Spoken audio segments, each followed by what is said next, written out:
Hello and welcome to the PiG Daily. It is episode number 10 and today is the 26th of May 2016. Thanks for hanging out, guys. I do apologize, my throat is actually quite bad. You might not be able to hear it now, but I'm sure during the episode we're going to be cracking, croaking and coughing a little bit as we were right before we actually started the show. But enough of that, that's all cool. This week's been going pretty great so far.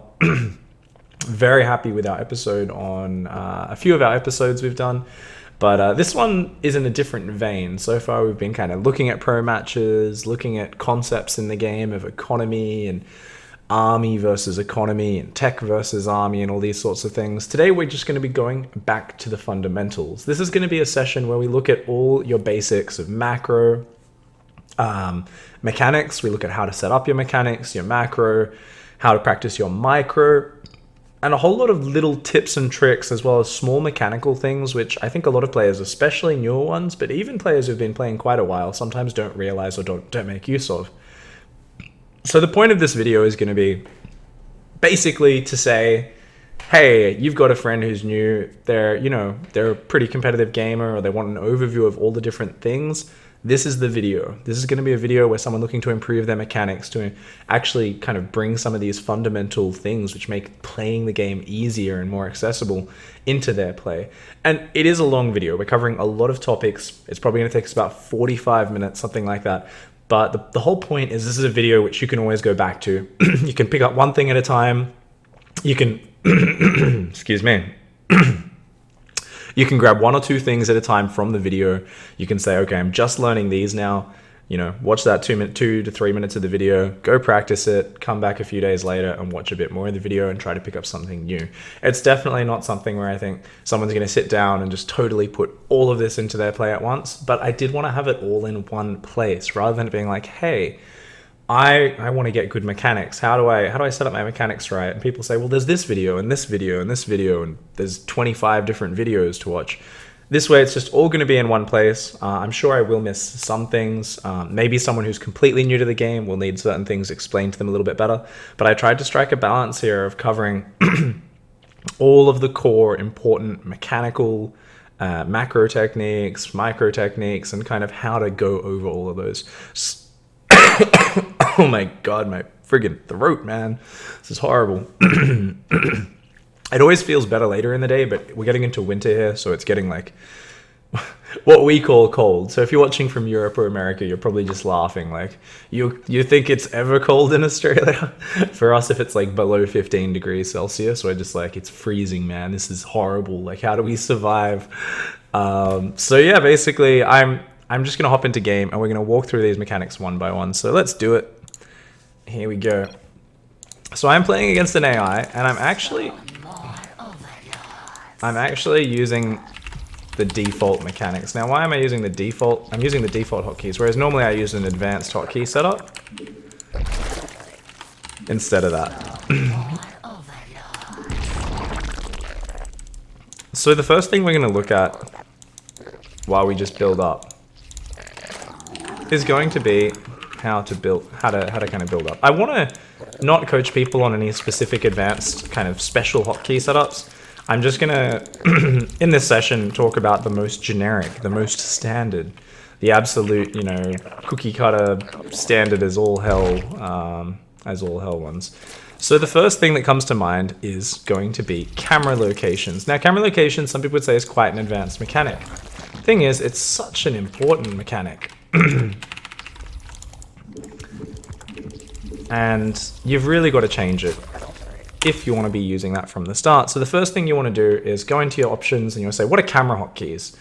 Well, camera hotkeys are where you can actually save a location of your screen. So all you need to do is press a hotkey and it will zoom you.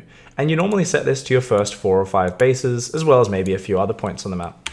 By default, they're on absolutely atrocious hotkeys, but these are one of the most important things to make playing the game easier. So what you do is you go F10, hotkeys, so F10, options, hotkeys, global. You want to open up camera. You want to scroll on down to create location 1. Now at the moment it's on Ctrl F5 and Ctrl Shift F5. Who the hell could ever reach these buttons? No one knows. So what you want to do is you just want to make it Control F1, Control F2, Control F3, Control F4, Control F5, Control F6. I mean, you can make these Control F7 and F8, but you know, not many people are ever going to reach those. And I personally think most of the time you only really need 6. Now, not only do you need to do the create, but you also need to change the hotkey that recalls them. So we need to go through this next group. We're going to go F1. Oops. There we go. Make sure as you're doing this, you're not accidentally left clicking. So notice a left mouse button. Oh my god, I just got rid of the ability to select things by misclicking there. So if that ever happens, what I just removed, so I've added all these, so they're nice. I've actually just removed unit management selection. That's literally your ability to click on things in the game. I just removed because I took away left click from it. So I can go unbound, I click on it, it takes me to that. And all I need to do is put the left click there, and that'll be great.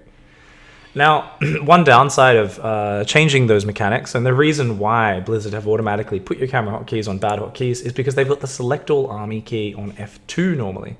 So we've moved that. So how about we put that on a nice accessible hotkey still? Because especially I think Terran players benefit quite a lot from using it. It's something I think a lot of players should try to get used to not using very often. But you know what's a great hotkey?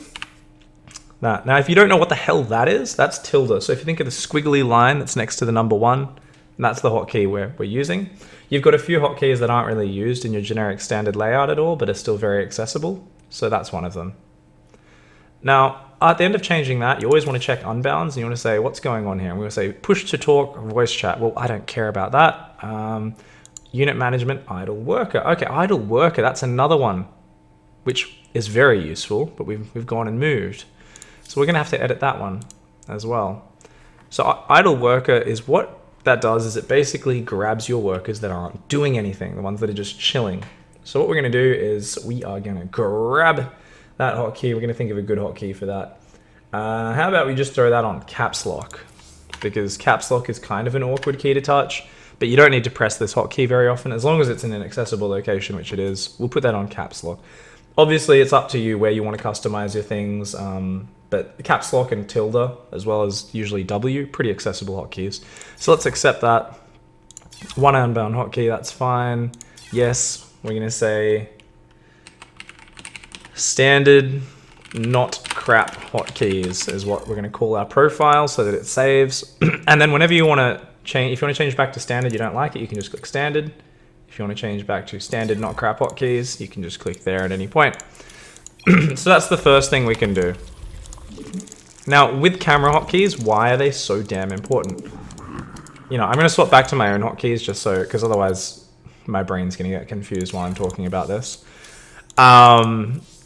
Basically, what they allow you to do is they allow you to do so many different things. So we're taking a third base. So at the start of the game, one of the first things you do is you create a camera location on your main base. Then your second base, your third base location, your fourth, and your fifth. And look at this. It allows me to zoom between them at the touch of a button. It's absolutely amazing. And that's fantastic. Because, let's imagine there's a drop in my main. Oh shit, I need to run my workers. Look how fast I can pull workers away. Oh shit, run to the third. Oh, my fourth base needs drones. my fourth base needs drone. Apparently my ability to speak is a little bit impaired. I'm going to blame my throat being a little bit gross today, but that's probably not even the reason. So it allows you to zoom between your bases. Now something you'll notice is these aren't really centered. On the places where I haven't built... Excuse me. Oh my god. So... they're not really centered. What happens is, so often you'll have it like this. So you got your main and then your natural. You notice it's not centered. The problem is then, when you're zooming around, you want your hatchery to always be centered, so it's always consistent how you're going to be selecting workers. So what you should do is you should always have your hatcheries on a hotkey. So after you build a hatch, like so, let's say we've just built this one. You want to then box the hatchery. You want to add it to your hotkey. So in this case, I'm adding it to number 1. And now I can double tap number 1. And double tapping on it will center on the closest one. So it'll center on that hatchery. And now I recreate that camera location. and now it's centered. Likewise with this one. Okay, this one's off center. Double tap one, centered. That's something you always want to get in the habit of doing if you do learn your camera hotkeys. And this mechanic as a whole is absolutely beautiful. It just makes such a big difference. It really does help out. So that's camera hotkeys. You can use them for defense. You can use them for main-adding workers around. It just makes it easier to do your macro tasks. For Zerg players, it's also important for injecting. There are different ways of injecting, but the number one way of injecting, used by all pro gamers and a lot of non-pro gamers as well. So if you learn camera hotkeys, it's easy to learn this. Basically, we're going to see it now. All I do is zoom to camera location 1. So all you have to do is press F1 to do that. Once you've created it, inject. Zoom to F2 by just tapping F2, F3, and just box the queen, throw the inject. It's very manual. There's a few shortcut methods, but they all have their drawbacks in the long run. I'm definitely not saying don't do them 100%, but if you want to learn the efficient way from the start, and you don't have to unlearn things later, that's the best way to go about it. Now let's talk about our overall hotkey layout.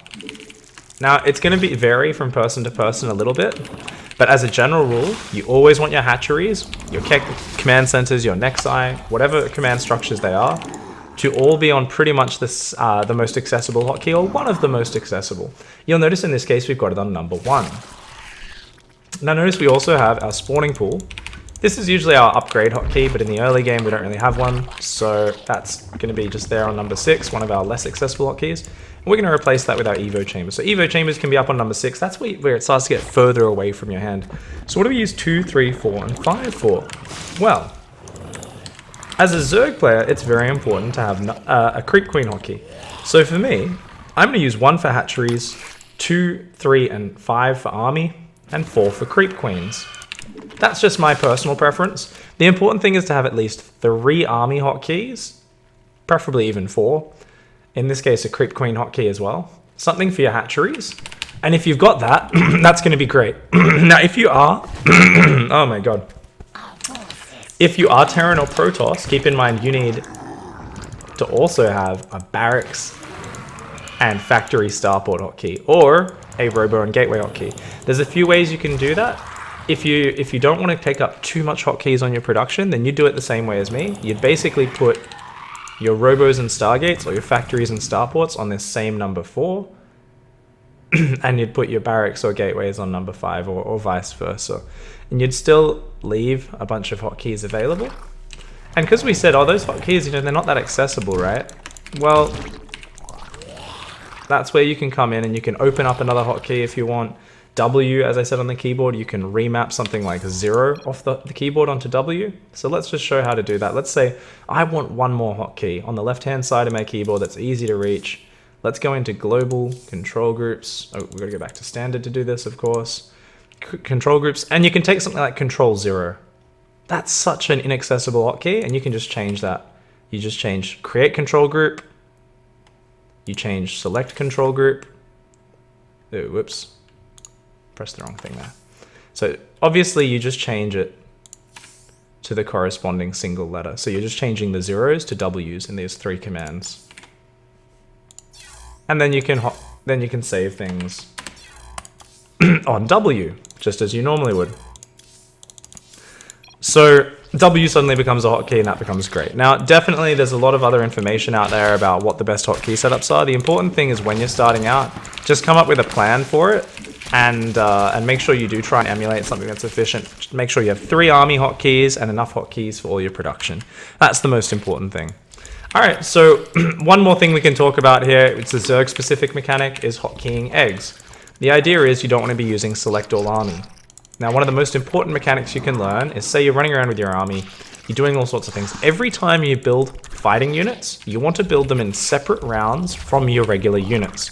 So let's see, I select my hatcheries, and I build roaches.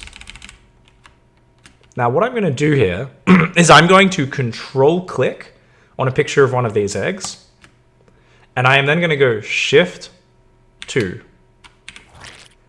Now you'll notice all I'm doing, look, I'm not clicking on anything. Now I'm pressing number 2.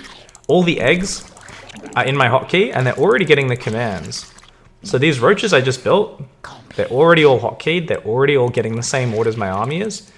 That means you don't need to be grabbing units, popping out of 4 or 5 different bases, trying to throw them in your army. It makes everything a lot easier for you. The only thing you need to watch out for with that mechanic is ensuring that you don't build drones at the same time. Because let's say, oh, I need a few drones, or some Zerglings, but I need some drones and some Overlords. So let's say you then Control-click, Shift 1, and you're like, okay, cool, these Zerglings are going to join this army. But what we actually did is we also hotkeyed drones. Oh, so not just Zerglings, but drones, and also Overlords. Now suddenly you've got an army with drones and Overlords running around in it. Not exactly ideal.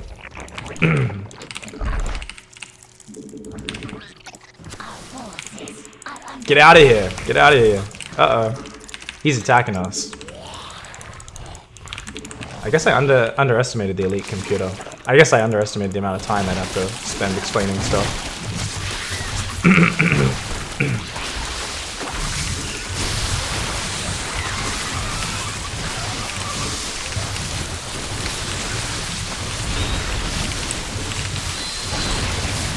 My god! We didn't think this one through. Ah, we're getting wrecked! Alright, quick. GG's. Let's hop out of there and hop into another scenario!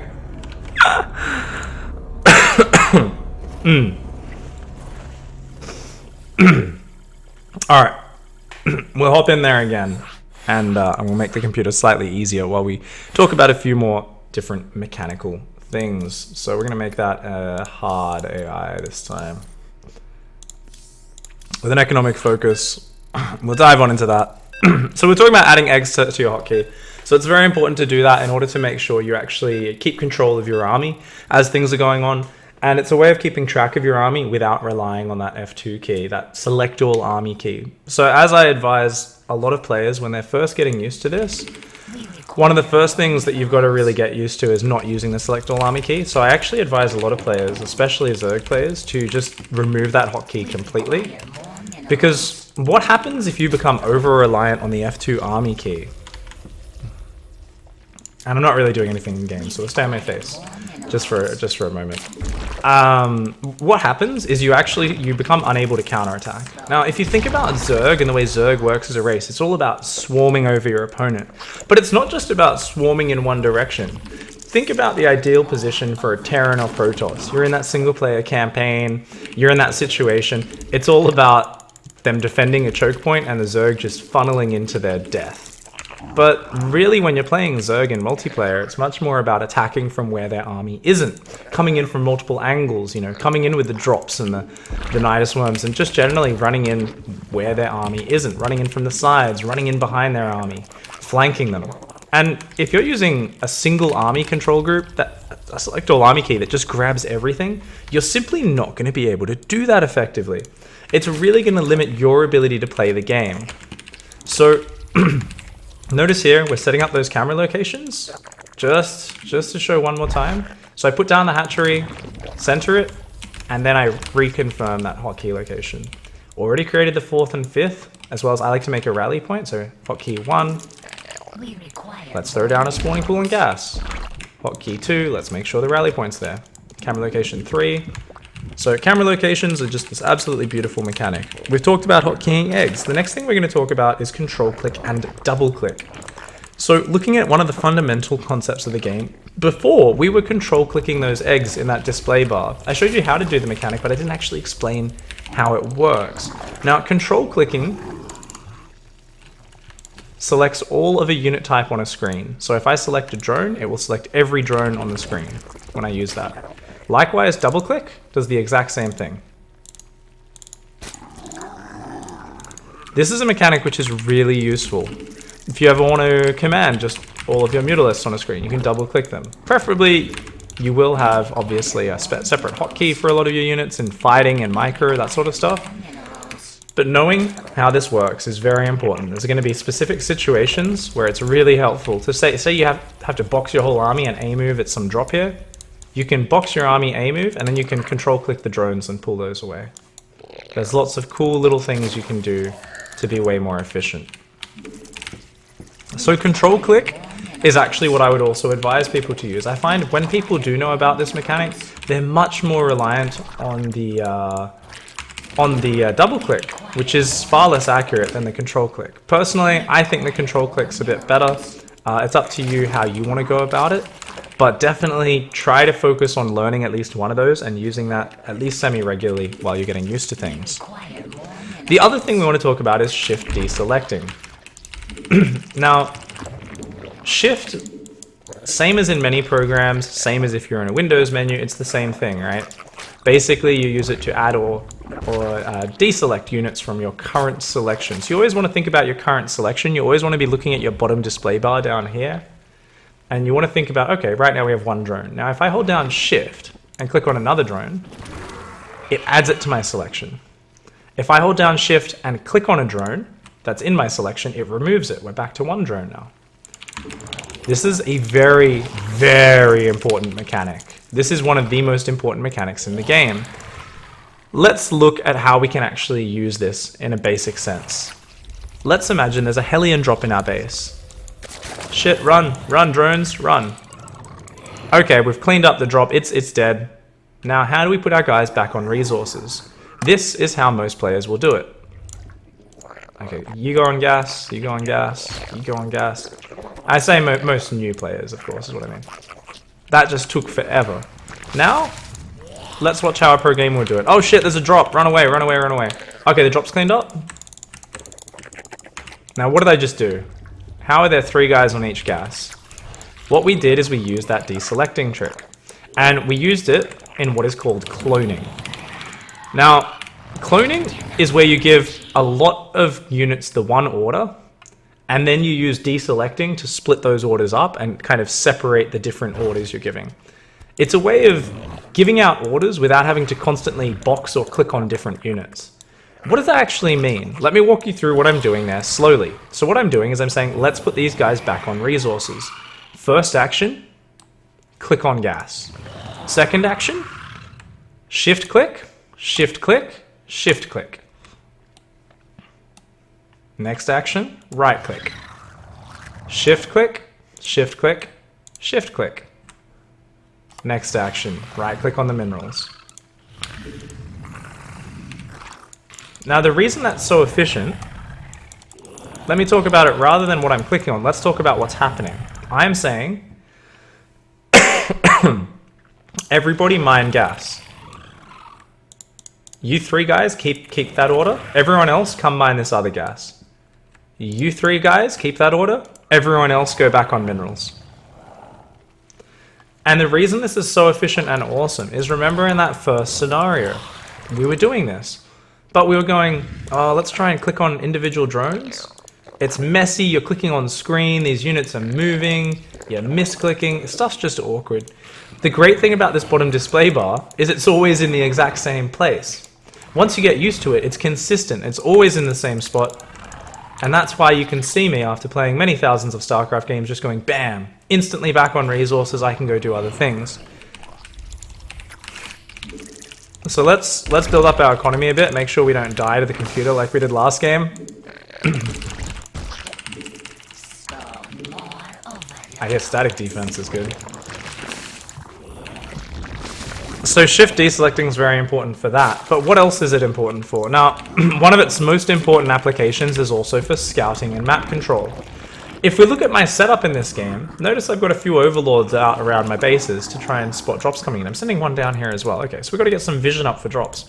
Now, not just that, I've got a Zergling outside his base, so I will see the moment an attack moves out. As all races, having this at every moment that it's possible is so important, because if you don't see when an attack comes out, you'll just be sitting there building workers, upgrades. Oh shit, there's an attack on your doorstep. Oh, I just died. So having Zerglings out on key spots on the map is very important. Notice, why is this guy up here? Because I want to see when he takes a 4th base. I know he's got 3 bases back there, but I want to see when he takes a 4th. And often, look at this. Our Zerglings will die out there. Let's say, oh, he killed my Zerglings. And we want to send more Zerglings out. Now, a lot of people will go, okay, you go down there. Okay, you go scout. And then they'll go, oh, I want to control my army and do something. Oh, the Zergling's coming home, because we didn't take him off our control group. So one of the most important things is using cloning And that same way to say, hey, army group, whole army, move outside the base. Shift click. So that one Zergling keeps the order. Bring the rest back, and I want to remake my hotkey. So Ctrl 2. And notice, no matter where I move them, he's selected, deselected. And you can even do this in super advanced ways. So something you'll often see me doing recently on my stream, and I normally do this only using the minimap. I'll do it as quickly as possible just to show you first of all.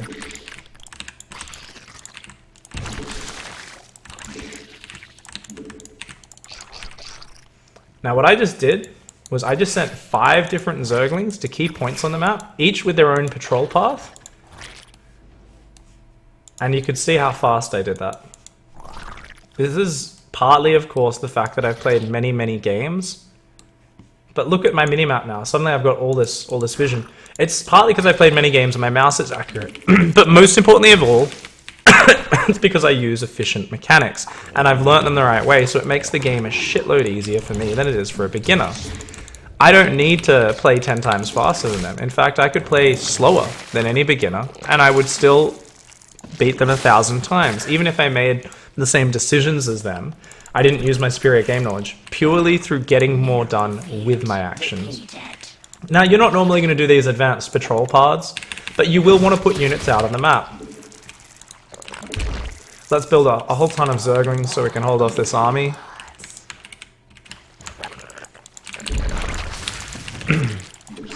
Notice how I just used cloning, actually. I just sent a Zergling out to see, is he actually pushing me, or is this fake?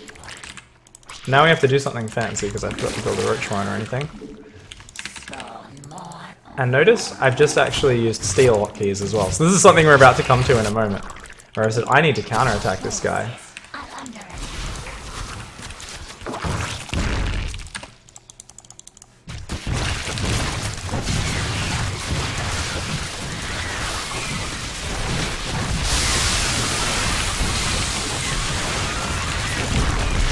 That surround, yo. The AI choosing to borrow his units in battle because he's not the brightest puppy.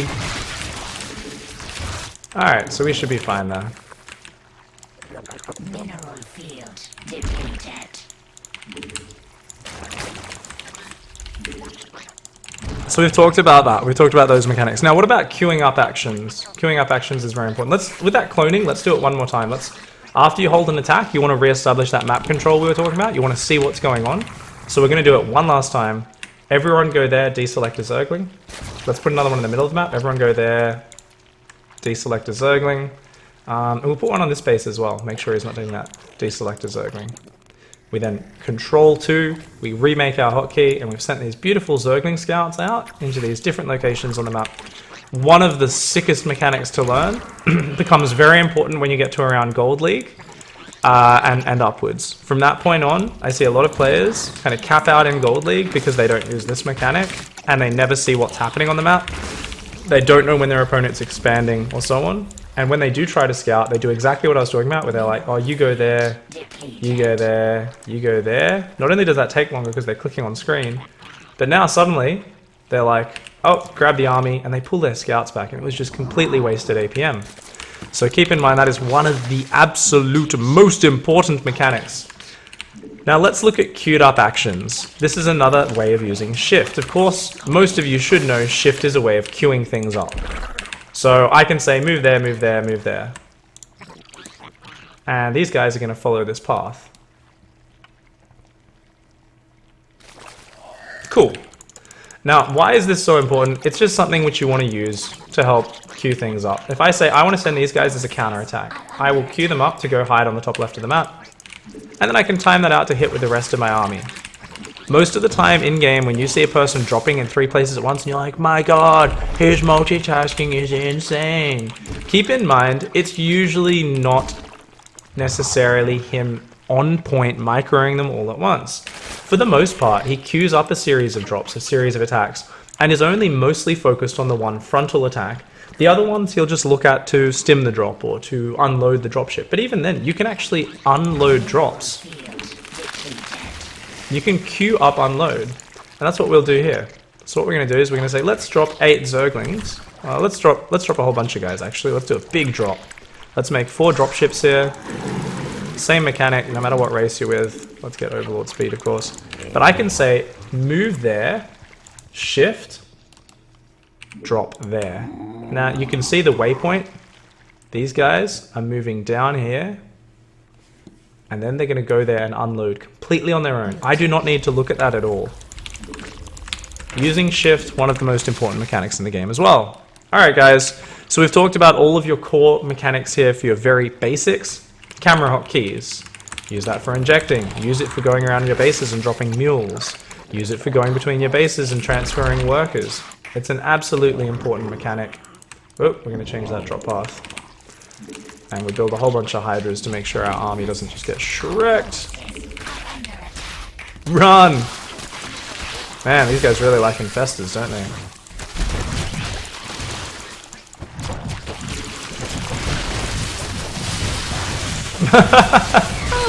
Oh, the AI is so random.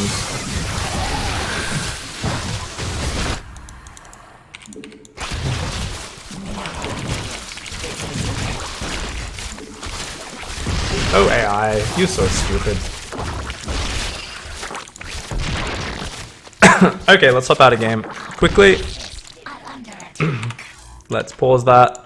So what's next, guys? We've talked about all your fundamental mechanics. So that first section there, all of those things are what you really do need to focus on to get started in StarCraft, but some of them also are players in GM don't use camera hotkeys.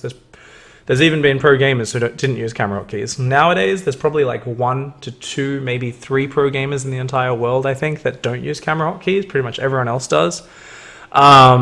I was one of the latest to swap myself, and when it changed, it was like amazing. But that does tell you can play at a very high level without some of these mechanics. But it makes the game harder for yourself. It does. So if you are starting out or you ever want to improve, everything we talked about just there is an incredible list of things that you can work on. I do see Shadow60 saying no lots of donations. I do want to say a massive thank you for the tips.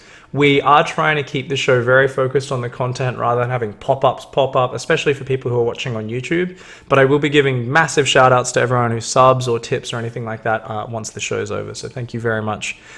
Let's continue moving on to the next point. Now, there's a few more things which we can talk about here. One is control group stealing and one is rapid fire. These are both very advanced mechanics. I don't want to spend a lot of time on them. We're just going to quickly brush over them. So let's start out with... Get out of there, Roaches. Ooh, that drop's queued up. See? Notice they're just all... Ah! Let me go back in game. So... the drop actually just queued up, dropped completely of its own accord, is starting to destroy the main base. Isn't that fantastic? That's great. Alright. Now, we're going to talk about... Sometimes you need to cast spells incredibly quickly, right? One of these great examples is Corrosive Bile. Now, most of the time, especially when you've only got Ravagers in small numbers, you're only going to be using Corrosive Bile 1 or 2, 3 at a time. You say, hey, they're in a battle line with me, I'm just going to throw a few out. But when you've got this many Ravagers, there's a lot of times where you want to go, look how quickly I'm throwing those. And this is what we call the magic wand of StarCraft. It's where rather than going button, click, hotkey, click for each spell, which takes forever in these big fights. Keep in mind the engagements are very fast paced. All I have to do is hold down the button and wave it. Now, how do we set that up? All you need to do is go into your options, and I recommend it for Corrosive Bile, so I would use it for that, but it's also good for Infested Terrans, a few other abilities you need to spam out. I wouldn't advise using it for Creep Tumors. I think it's a bad habit, even though most people use it, because it's faster just to click 99% of the time, unless you're spreading like 20 tumors in one direction, which is pointless. 2 or 3 tumors spreads just as fast. So massing Creep Tumors actually doesn't help. So what you want to do is you want to go to Hotkeys again, we want to go into Global, you want to go to Unit Management, and you want to scroll down to the very bottom of Unit Management, and there's one called Choose Ability or AI Target. Now you'll notice I have a whole bunch of alternates on here. These all are the buttons that get rapid fire now. Now for me, I have a very special hotkey setup. It's called the Core. I don't want to talk about it today.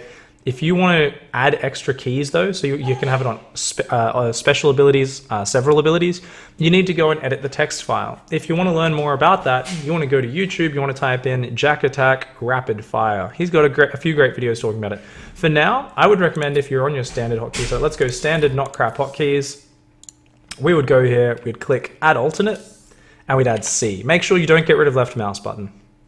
And C for corrosive bile. So then we could basically just go out of game and we can alternate. So we can still do click, button, click, but whenever we hold down the button, after about half a second, it toggles and it starts, even without us clicking, it automatically will throw the spell. So keep in mind, I am not clicking at all. All I did was hold down my equivalent of C, my corrosive bile key. This is a really useful way to help you just throw spells out in the heat of battle, and it's something which is very useful. So that's rapid fire. Like I said, you want to go and do super advanced stuff with it, go check out Jack Attack's videos. He's got a whole bunch of great ones talking about it.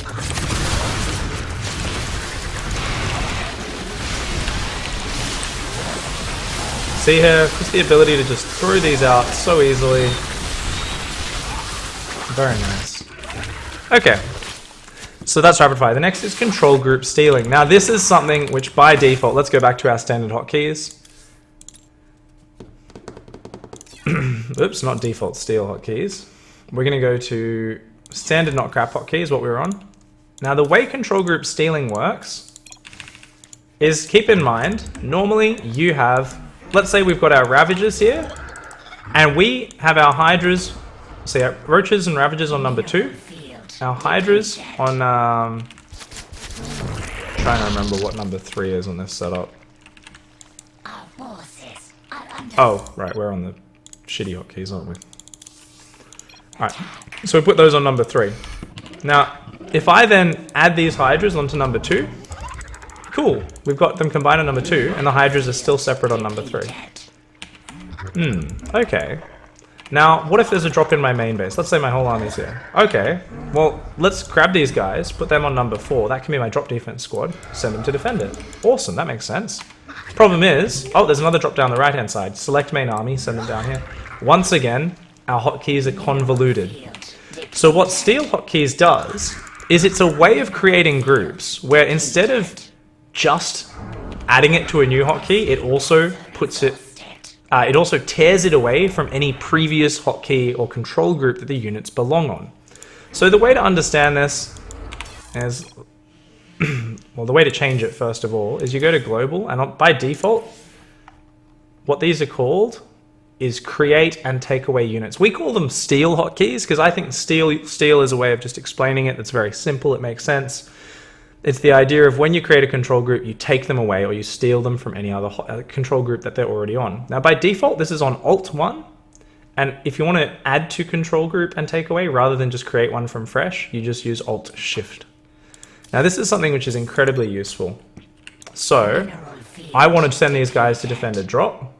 I will go Alt 4. Now this time when I select my main army, notice it's not pulling those home. They've been completely separated. So this is a really effective way of splitting up your army. Let's say, let's say you've got a whole bunch of Zerglings in your army. You want to send them off to counterattack. It's not just for defense. How do you get those off your control group all of a sudden? Well, let's use that control mechanic we were talking about earlier in the game as well. So remember, control click selects all of a unit type on screen, but it also does it in the bottom display bar.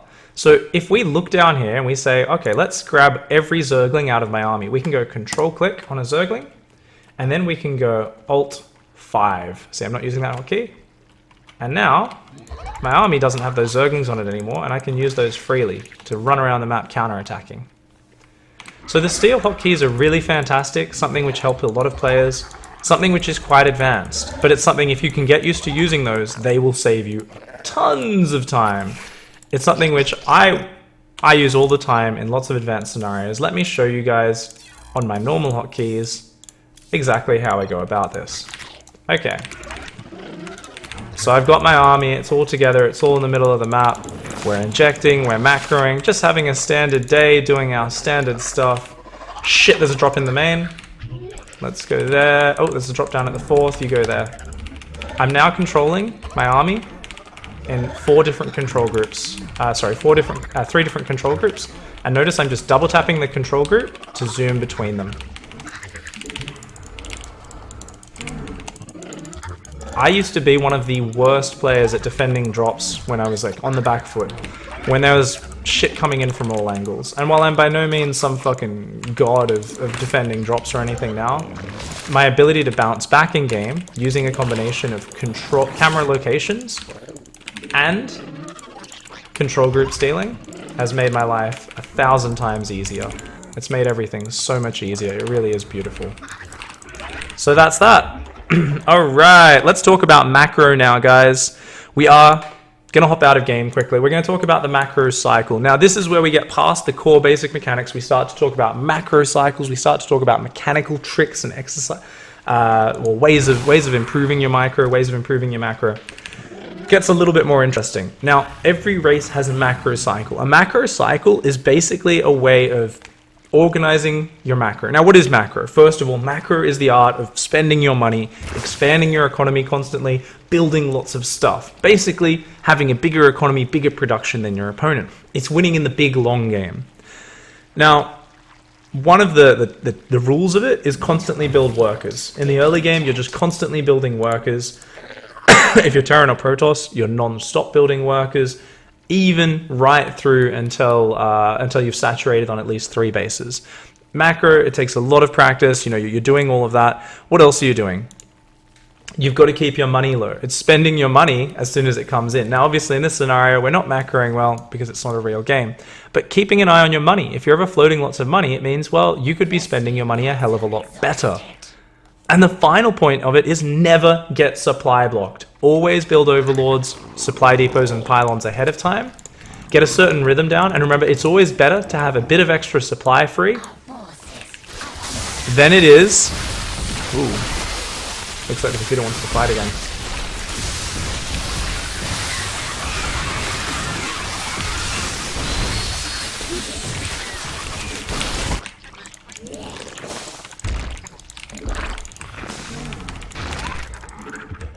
And this computer's giving me a run for my money.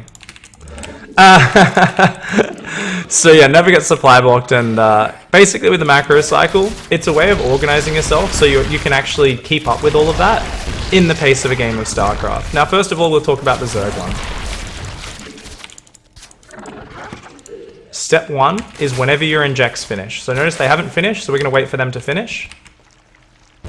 That takes 30 seconds. So every 30 seconds, you go between your hatches and you inject. You then produce. You want to spend all your lava constantly. Now, you always save your last few lava for overlords. So we built some units, we add those to our army, and then we build overlords. You do that every 30 seconds. And the reason you always do it in this order, because what I always see from people is doing it in a separate order. They just kind of like, oh, I need to inject, and they go back and inject. I see players who have perfect injects through all the leagues, even in gold, in silver, in bronze.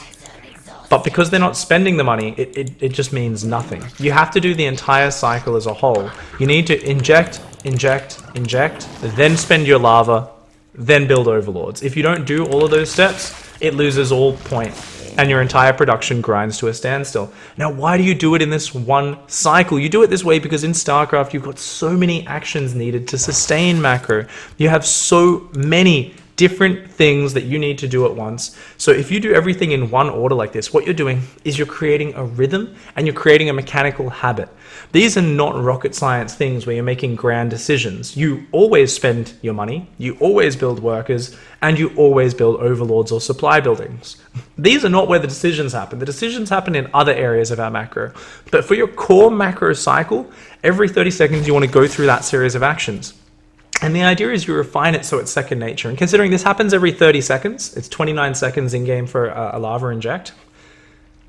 What you're doing is you're refining the action so it happens so quick. You want it to happen almost instantly, just like bam, inject, inject, inject, spend money, build overlords. 5 seconds. So your aim is 5 seconds out of every 30 seconds is spent doing your macro cycle.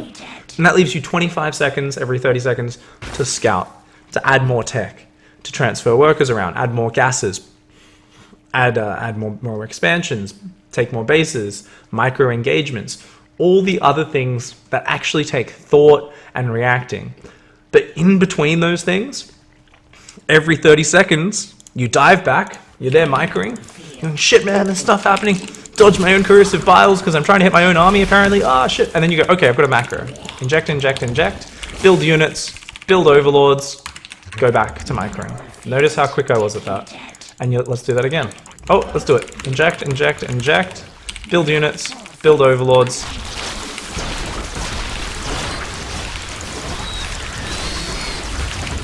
Whoa. Alright, we gotta finish this guy. We need to go like kill his economy or something. Because he's actually getting out of control, man.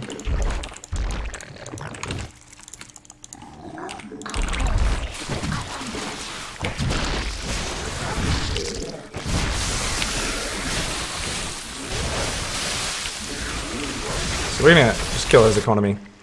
Alright. So with this macro cycle, that's what you want to be doing. Now with Terran and Protoss, usually it's roughly every 22 seconds. It's a little bit more frequent because you only want to be queuing up 2 workers per production facility each production cycle. You don't want to be queuing up too many. Let's turn that game sound down a bit. That's really way too loud. So you only want to be queuing up 2. Each worker takes 11 seconds to build. Or 12 actually, so 24 seconds, sorry, 24 seconds. So every 24 seconds, so a slightly faster macro cycle for Zerg and Terran, you want to be doing that. You want to be saying, all right, let's prepare, let's get ready, queue up a few SCVs so we don't have to do this for a while. You go to your barracks, you queue up buildings or gateways, you add your depots, you add your pylons. Same production style for every race. One note is if you're a Terran player, now I wish I was Terran in game so I could show, but basically you grab you grab your worker, and from about 40 supply in game, he just builds depots. All he does is build depots. Let's imagine that's a depot. And what you do is each time you go back at your production cycle, you grab him, and you can grab him on the building, and you queue up another depot, so that he'll start that when that one finishes.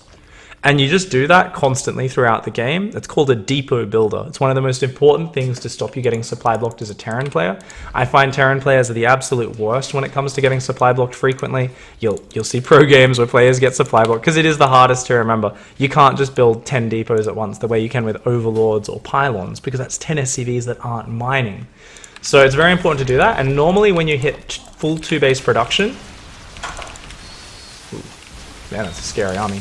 So normally when you hit full 2-base production, that's when you want to start a second depot builder. And you have them kind of side by side, and you just keep queuing up. All right, yeah, queue up another depot there, okay, another depot there, and you just keep on doing it that way. So that's very important in order to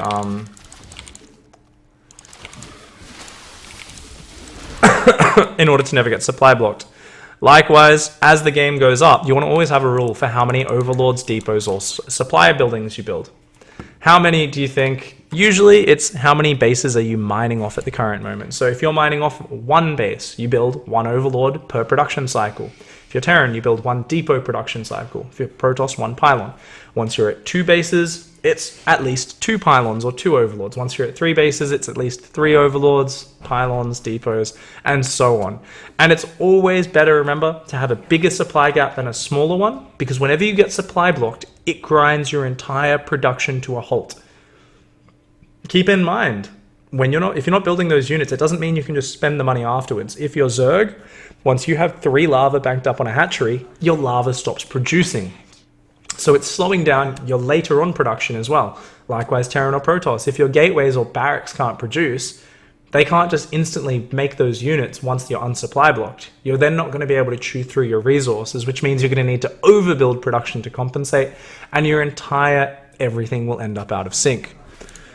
So those are your macro cycles, guys. Let's also talk about saturation very quickly, when to transfer workers and that sort of thing. Now, this game, we're well past the point of a lot of that stuff, but we're going to talk about it quickly anyway. So number 1 question is, my base is red on workers. Should I stop building workers?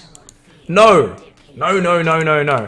You always want to be transferring workers to your newest base. And also, I have a pet peeve that Blizzard made this red, because there is nothing wrong with 19 drones on a base. Let's talk about why. The reason is because these patches that are close, notice these patches are closer than these patches. So 1, 2, 3, 4 patches are further away than the other patches. Now these closer patches can only support 2 guys mining. Let's watch this mineral. Oh, fuck me, man. Sorry, man. So check it out. Here we go. So these 2 mineral patches here.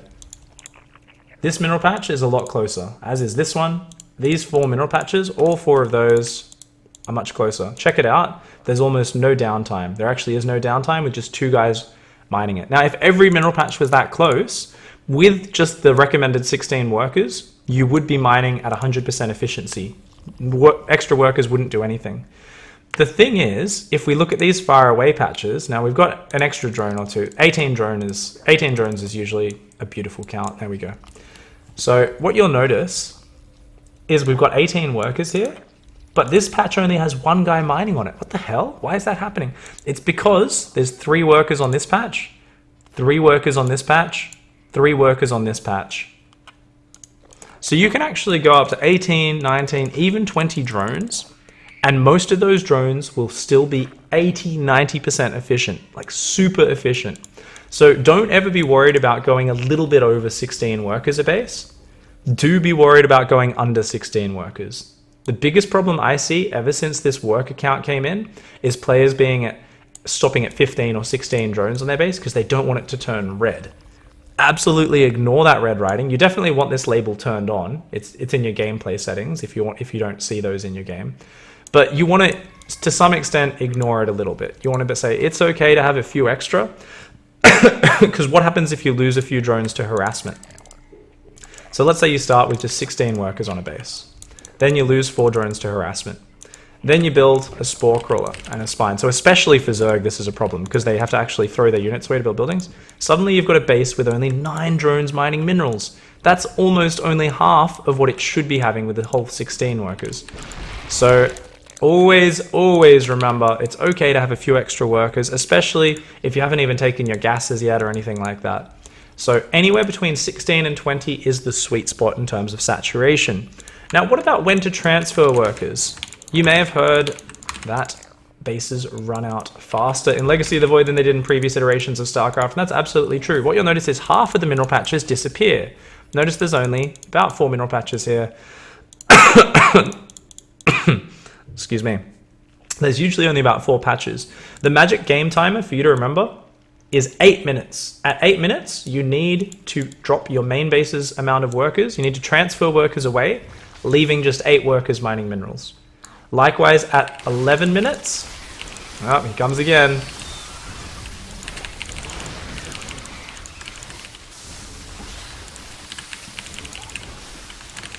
Man, those broodlords. Likewise, at 11 minutes, you want to transfer out of your natural base and leave 8 workers here.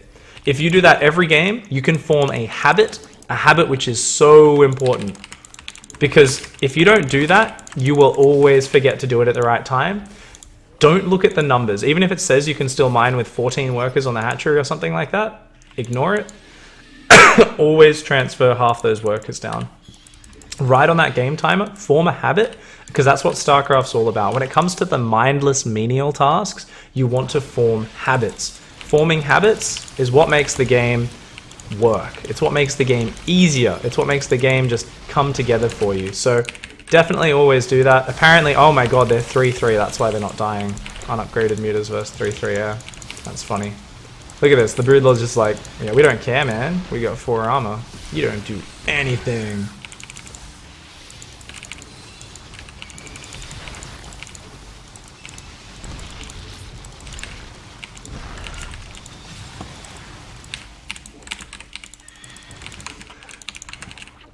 Alright, so transferring workers is super important. Do it at the same time, form a habit, or you'll never make it work under pressure.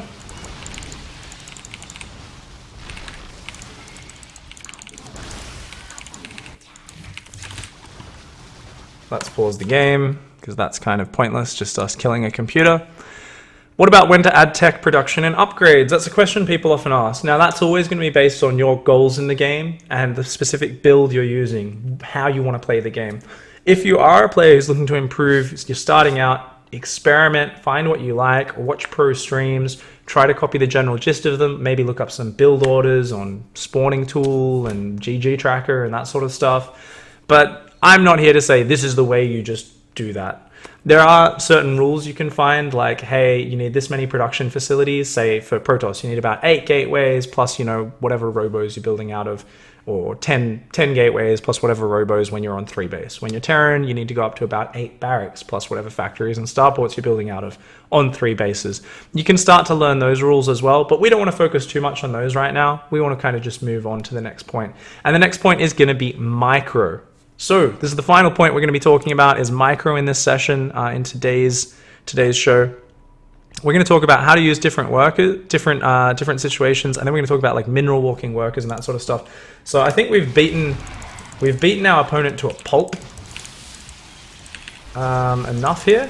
Let's talk about boxing micro to spread out. Notice I'm going box click, box click, box click to spread out these workers.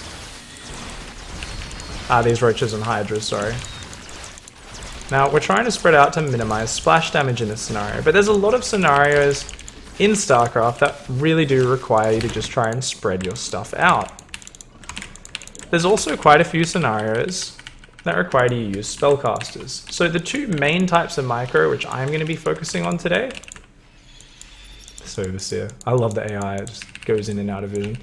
So what we're going to be focusing on is number 1, boxing micro. This is the number 1 micro you will use for almost every situation. Splitting Marines versus Banelings, doing your crazy awesome tricks.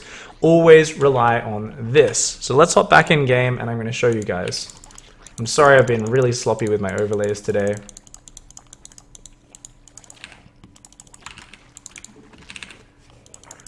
Let's imagine you want to spread your units out because there's Banelings coming in.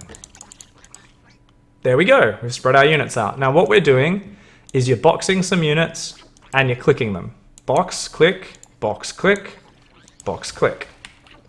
Seems basic enough, but it's very advanced. When you're in a high pressure situation, there's so much finesse you can do with that. Now, you can use that to spread against splash damage, but realistically in a fast-paced game, are you staring at your army just like, just gonna split like this, just got a minute to do this? No, you don't have that much time.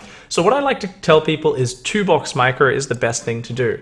Practice it, because in a realistic scenario, you're usually only gonna have time to drag 2 boxes. So normally, you will just be able to go box click, box click. And you might think, well, that's not a very good spread. Trust me, it's a hell of a lot better than having them in a ball. And this is the exact same technique you use for spreading a concave. You may have heard about the idea of, having more surface area as the concave rather than the convex. So let's imagine we're attacking to our left here. If we just attack in a ball, it's just going to be a ball. Once they get in the fight, these guys are very slowly going to come around and form a battle line. Let's go down here and show you guys what I mean with this micro. Oh my god. See, if you walk in a ball, splash damage wrecks you. So he's coming to fight us, so we're going to go box click, box click, box click, A move. Now notice how the units automatically form a concave. Look at that. They automatically form a concave because they've been pre-spread. And that makes such a big difference. So we're going to wait for it. So he's going to come up here, right? So what we want to do is we want to say, well, we want to defend this ramp on the left. So what we're going to do is box click, box click. Get up here. Come fight me. And then we A move. And our units automatically kind of form a concave. This is something which helps your units so much. It's something where people are like, oh yeah, how much difference does that really make though? I've done so many tests showcasing this, where often in just a roach versus roach battle, the roaches who form the concave are about 40, sometimes 60% more efficient than the roaches that don't do that. It is absolutely staggering how much positioning matters there. So simply the ability to just box click, spread those units out so they automatically form that concave, it's staggering. It makes a huge difference. Now you can use that for making a concave, you can use that for spreading your bio, you can use it for setting up a flank. if you've got an army, we've got more roaches coming out now. You're all in a clump. His army's here. Let's imagine his army's down below. We want to flank. All you need to do, box a bunch of your units using my Q up shift command. Get down there. A move. Wow. Literally the ability to just box and click quickly is what allows us to flank as well. This is just the most important micro in the game. And simply being able to drag an accurate box and another box to spread out your units is important. So let's imagine he's coming from the left-hand side. I want to go over this concave one more time. The idea is you're not actually able to form that perfect crescent that we want to imagine. All you can do is grab about a third of the units and click. Grab about a third of the units and click, and they will do the rest. If you're forming a really big concave, you can even have these guys kind of like wingtips of the crescent, just forward just a little bit of the center bit. And that'll help them kind of close in around and form that full beautiful concave that we like. This is the same micro you use if there's banelings coming into your mineral line. Box click, box click, box click, box click, box click, box click, box click. Accurate boxing is one of the most important and helpful things. Just practicing that slowly in micro situations with a friend. If you hop into a game and say, let's just practice micro, you just mass banelings and throw them at my roaches. And you just sit there spreading your roaches out. And you just keep doing it. And you do it for 10-15 minutes. And you improve so quickly. So that's one of the most important things. It'll help you with your marine splitting. It'll help you with setting up concaves. It will help you with absolutely every race in so many situations. Notice how I do this. I'm surprised. We set up the concave, and then we A move. We can spread to minimize the splash damage.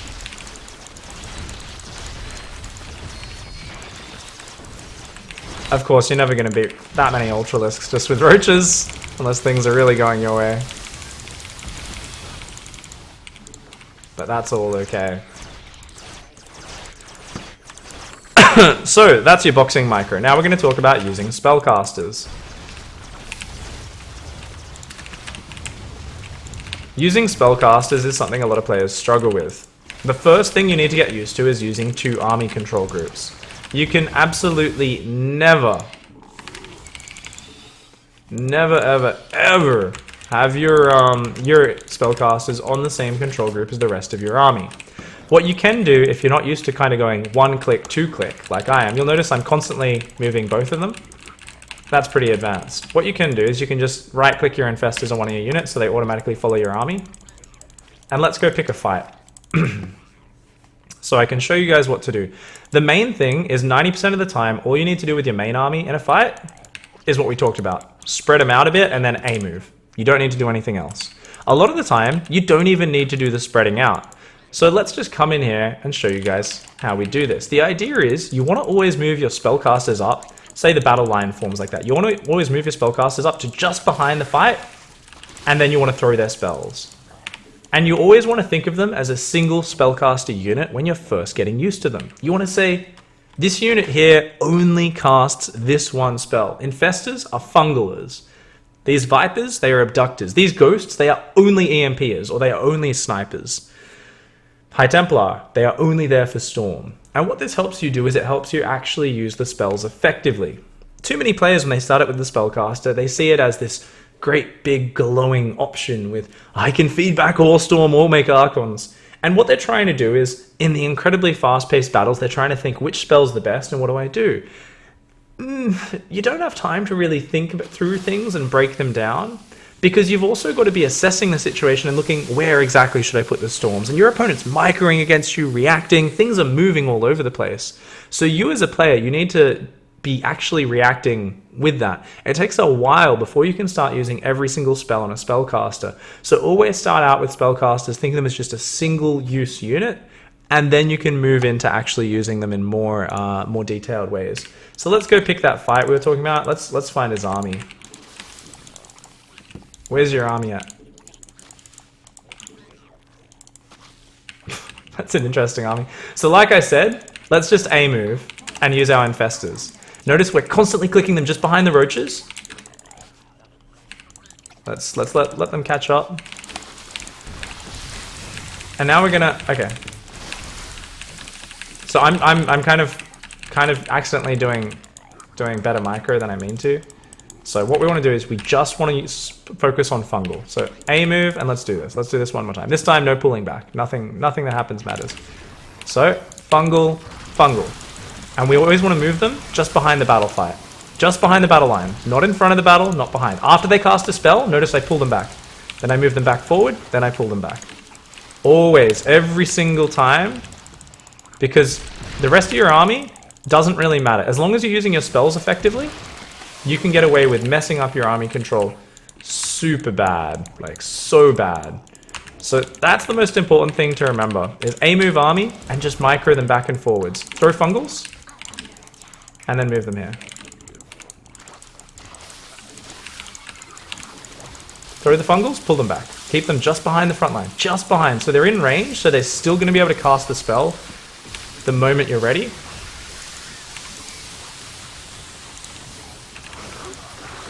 And notice we're not microing the roaches at all. It's all about choosing where you put your focus. Don't try to do too many things at once when you're first starting out, and you'll get the hang of it incredibly quickly. Vipers, same thing. So let's not showcase absolutely every little piece of micro. Let's hop out of game once more, and let's take a look. What have we not covered yet today? Alright, first of all, guys, we are going to be doing an Abathur code giveaway right after the show, so do hang around if you are keen for that. Next up, we are going to finish with one or two small tips, a few small things.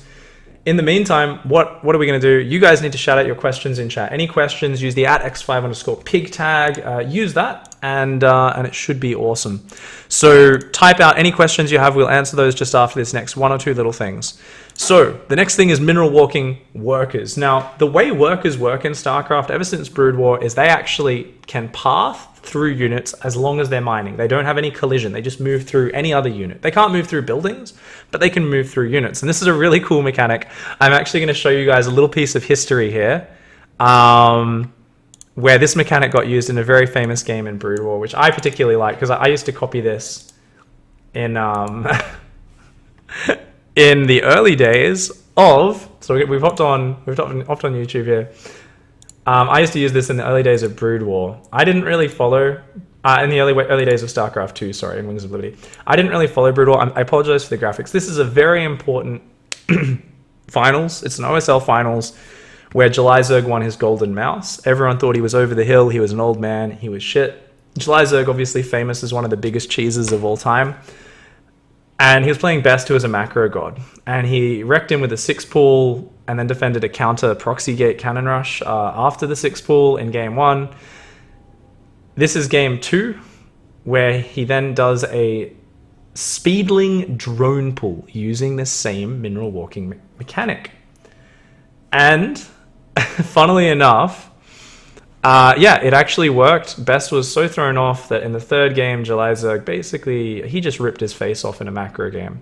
So what he does is he makes it look like a normal Zergling opening, and let's get to the point where it actually happens. That'll be just here. So he's pulled almost all the drones after making it look like, yeah, I've got Zergling speed. It's not the most economic opening, but I can't do anything. And you'll notice that Best is relying on a Zealot and a Dragoon, basically a Stalker, walled off between these two assimilators. It's a bit of a weird map where you have these assimilators creating a wall. But what's going to happen is, if you think about it, normally the whole Zealot and Stalker and a choke point work. It works because you've got Zerglings going in one at a time, right? And even if they break through, by the time you break through, the Protoss has so much time to, number 1, get more units out, number 2, pull probes to clog the gap, number 3, build buildings to block the gap. Now, in this particular scenario, Best makes a really stupid error, and his Zealot's slightly out of position, I believe. I don't understand the Brood War mechanics as well as someone else, as other players, so they might say that actually, you know, the drones glitch it.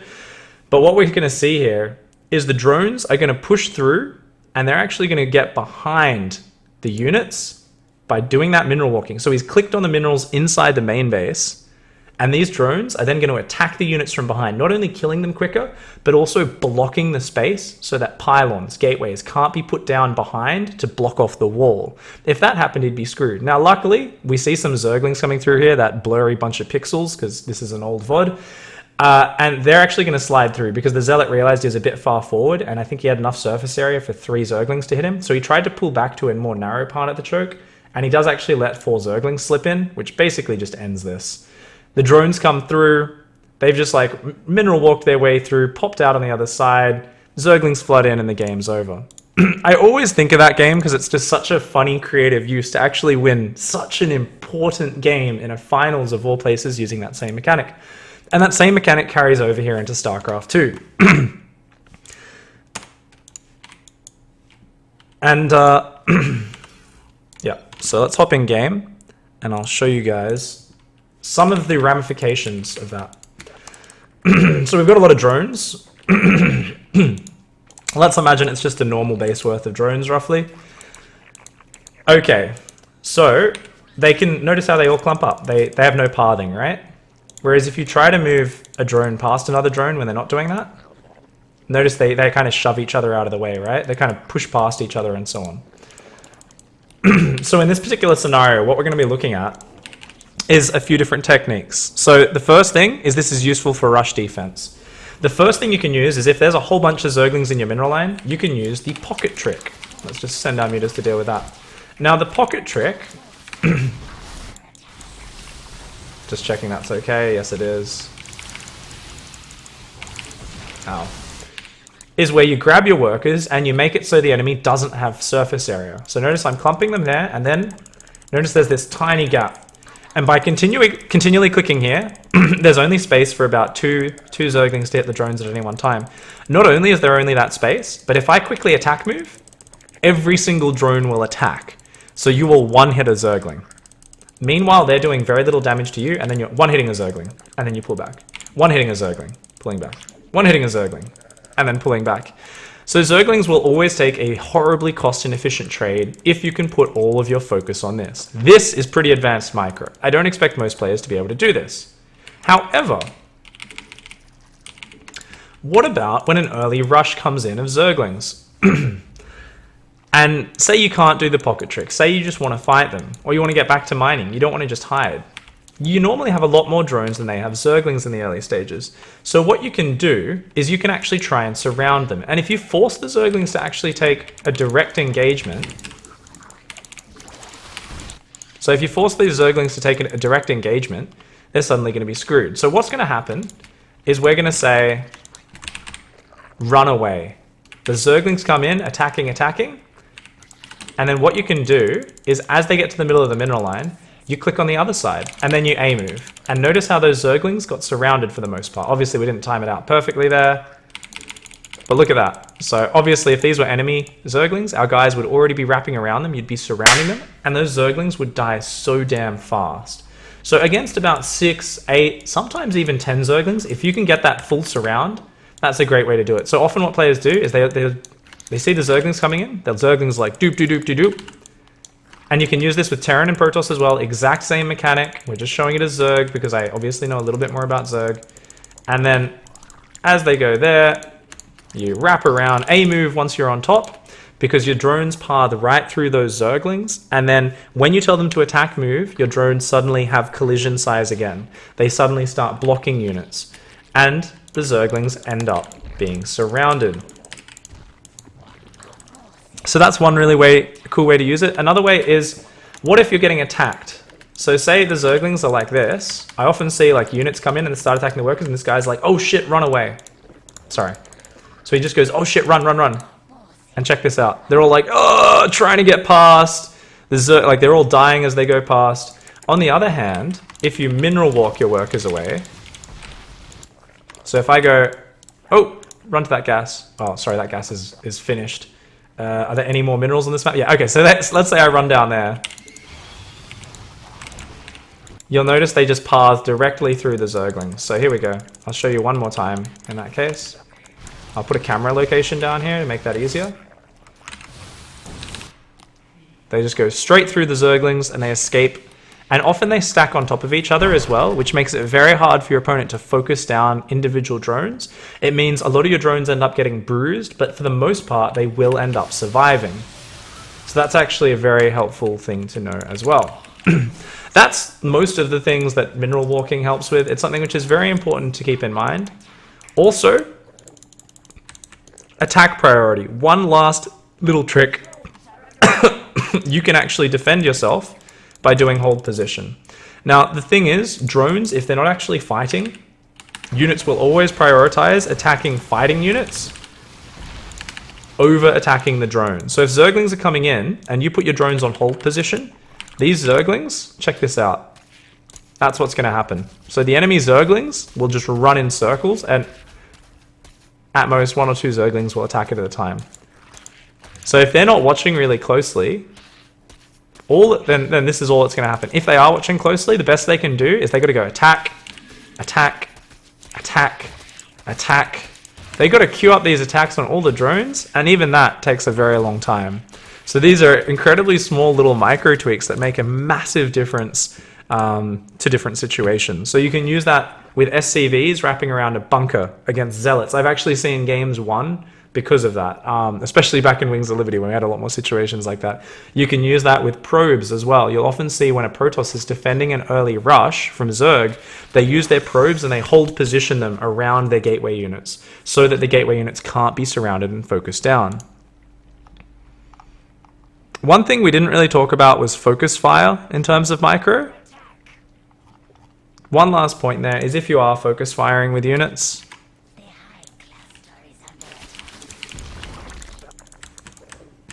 so if you're, let's say these Zerglings are trying to focus fire this drone. Let's say these drones are an enemy army. If you just right click, it will attack it. But the reason we normally instead go A click, so we go attack and then left click on the unit, is because if we misclick, your units will still attack anything they see. Whereas if you right click on an enemy unit, you misclick on the ground next to it, your whole army is just going to go and try and touch that piece of ground before they start fighting again. So that's one very last little point there on how the mechanic works in that regard. Alright guys, so we've talked about a lot of different things today. I'm sure there's things we missed. I'm sure this was overly comprehensive in some way.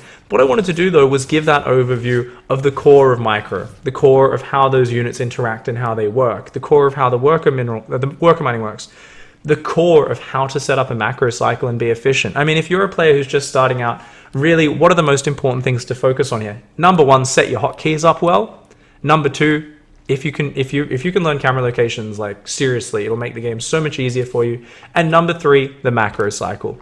If you ignore everything else that we've talked about today, that's fine. Those are things you can focus on later. No matter what level you're at, if there's anything new in this video, what you want to do to improve and take that inside your own play, choose 1 or 2 things at a time. As we said at the start of the video, choose only 1 or 2 things and focus on that. Go on ladder and say, today, I'm going to learn camera location hotkeys. I'm going to do this for 3 or 4 days until I get used to it. And only once I get used to being able to do it, like I see PiG doing it like this, where he's just kind of like, oh, you go there. Oh, workers? What? Oh, transfer down to the 5th base. Get down there. Okay, you guys go there. You go there. Inject there, you know. Using those keys until they're natural. And only once you get used to them, then do you want to actually start doing different things. Don't ever look at a video like this that covers so many topics and try to do everything at once. I want this to be a central resource which people go back to. Look at a 5-minute section of the video and say, that's what I'm learning, that's what I'm working on today. If you've got any questions or clarifications, a lot of these mechanics are quite complicated, so you probably should be sitting in game while watching on a second monitor or tabbing out. So you can actually follow the order of actions yourself, make sure you understand how to make it work. And if it doesn't make sense, if you can't figure it out, oh my god, we just got fungal parasitic bomb comboed by the computer. I didn't even know they were capable of that.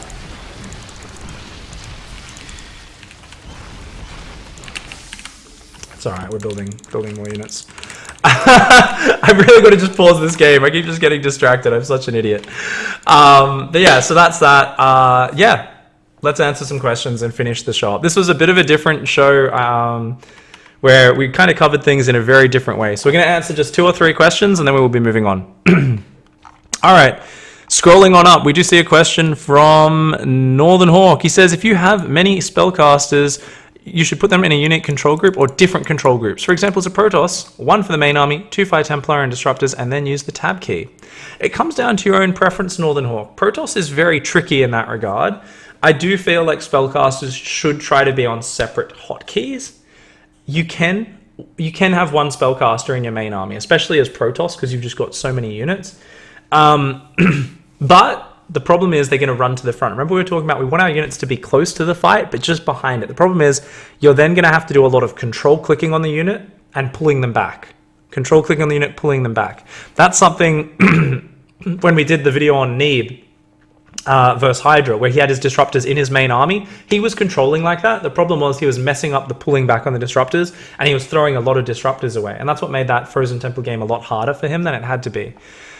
I think you can put them on the same hotkey. I personally don't think tabbing for spellcasters is good. I think it's a little bit too slow in the heat of the action. So preferably, if you've got an army with multiple spellcasters, this is why you want to have at least 3, sometimes even 4 army control groups. That's what we were talking about at the start of today, which is why you can have 2 different hotkeys for those spellcasters. That being said, I would advise 95% of players only ever have 1 spellcaster. And most of the time you don't need more than that. If you've got High Templar with Storm, you don't really need disruptors. You can just have better meteor units, more Immortals, Archons, Stalkers, and as long as you've got a lot of Storm, you're fine. Now, obviously, adding disruptors gives you even more splash damage, but is it necessary? No, and most of the time, you won't be able to control it effectively, even if you're a Masters player, or even sometimes GM. Therefore, it's usually better for you to stick to a single spellcaster in your army. Something like the Mothership Core doesn't necessarily need its own hotkey. Obviously, in the early game, it does, but it's more of a defensive unit than anything else anyway. It's very rarely with our army. It's normally sitting at home defending, so it works kind of separate to our army control. Dirac says, Pig, when you're moving multiple sets of army units, what kind of cycle and hotkeys do you press? For instance, 3 armies of Ling, Bane, and Muta. Well, I personally think you should usually only ever have 2 armies. What I would do, let's say I have my Ling Bane on 1, my Mutas on 2. I don't like to put my Banelings separate from my Zerglings because then they kind of just clump up separately, whereas I like them to be kind of all interspersed together. It's my own preference. But basically, I would say, number 1, move. So 1 right click, 2 right click, 1 right click, 2 right click, or 1 A move, 2 A move, 1 A move, 2 A move. That's what I would do. I just cycle through that, and that's how it works. If I do end up with 3 or sometimes even 4 control groups, a few of those units just following each other, and only when the fighting starts do I actually start fighting with them.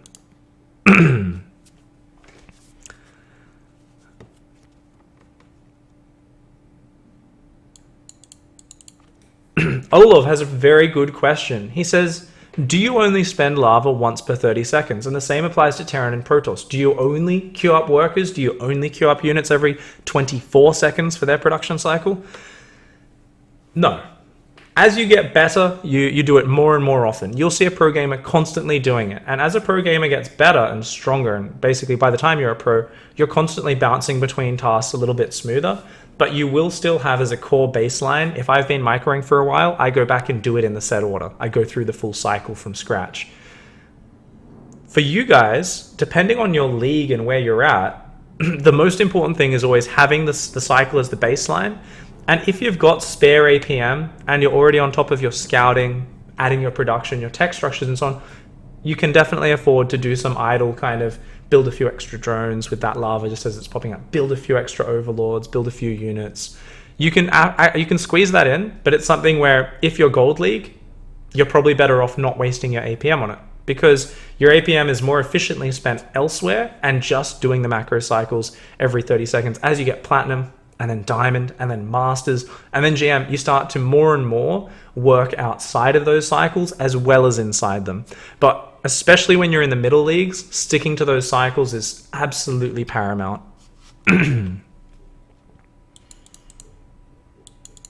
Now let's look for one more good questions. Lateralus says, Pig, do the drones stop working if they cannot reach a mineral patch? On some games, they stop for me and I have to put them to work. That would just be you misclicking. Yes, if they can't actually reach a patch, in terms of physically they are walled off from reaching an area, they will stop. But I think what you're referring to is an accidental misclick where you've clicked next to the minerals, you've accidentally pulled them off. So that's you just clicking. If you check out those replays, no doubt you'll find a point where you accidentally clicked next to a mineral thinking you were clicking on it. So that's just human error.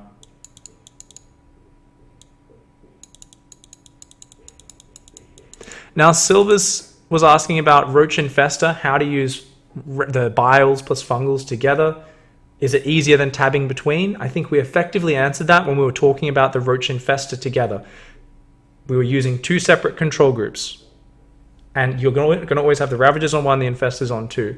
So you always want to be alternating the control groups. I don't think you should ever use tab for Spellcasters, or very, very rarely. There are some pro gamers that use it, but not very many. Most of those pro gamers instead will simply select the casters on screen, even though they've got all the Spellcasters on 1 control group, because tab is a little bit awkward when you're in such micro-intensive situations. Okay, 1 or 2 last questions, and that's it. How many control groups should you reserve when you get better? Ask Star Traveler DK. How many do pros use? 4 army control groups is all you will ever need. 3 or 4 is fine. Even if you get to a very high level, 3 will still get you by. So as long as you have at least 3, preferably 4, that will be great. Keep in mind, one of those 3 or 4, or one of those 4 hotkeys for Zerg has to be used for creep queens. You absolutely need a creep queen hotkey or your creep spread will suck. So that's something very important. All right. Insane Hate was asking about, can I use Ctrl plus Q to create an F1 camera hotkey? You definitely can bind hotkeys to those. You can layer them. If you're interested in different ways of doing camera locations, look up the core and look up fleet hotkeys on Team Liquid. Read through those threads. There's people who can explain how it works. There's threads talking about how to do it. All right, guys, so that's going to finish up for today. If there's any more questions, shout them out in chat, and I will keep answering them, especially if you think it's a good question. But for now, we're going to finish up today's episode of the Pig Daily. The show's been getting longer and longer and longer lately, and that's something which I really want to steer away from. So in future, starting tomorrow, we're breaking up the topics a bit more. We're simplifying the topics. We're cutting down on babbling, and we're really working on planning. So today we are going to be finishing the stream a bit early. Not right away, but we are going to be finishing early. We're going to be putting a lot of planning, not only into tomorrow's episode, but we're going to be laying down the groundwork for next week's episodes as well, because we'd like the episodes to be getting down to at least about 40, 45, 50 minutes. At the moment, it's dragging on way too long. I know a lot of people who are very busy can't keep up with it. So we're going to cut that down. Nonetheless, thank you so much for subbing, liking, all that stuff if you enjoy the videos. Thank you very much for the support. That's all for the Pig Daily for today. Thanks for hanging out, guys. I'll catch you all tomorrow. Goodbye and good night.